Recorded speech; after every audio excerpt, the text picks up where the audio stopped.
how to change your Medicare password step by step. The very first thing that you need to do is simply get into your Medicare.gov. Then from here, tap on the menu bar on the top right, and then from there simply tap on login, and then add in all of the credentials of your account in order to log into your account, right? So of course you can choose whether you want to log in with your ID.me, Claire, or Login.gov, or your Medicare.gov.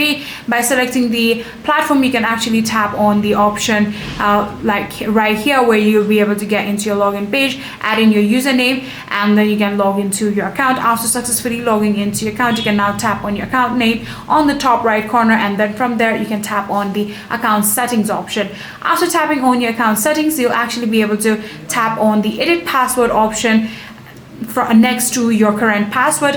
Then from there you can input your current password, set your new password, and then you can tap on submit, and just like that you will successfully be able to change your Medicare password. So yeah, that's all you need to do. If you guys do have any further queries, then please let me know in the comment section down below.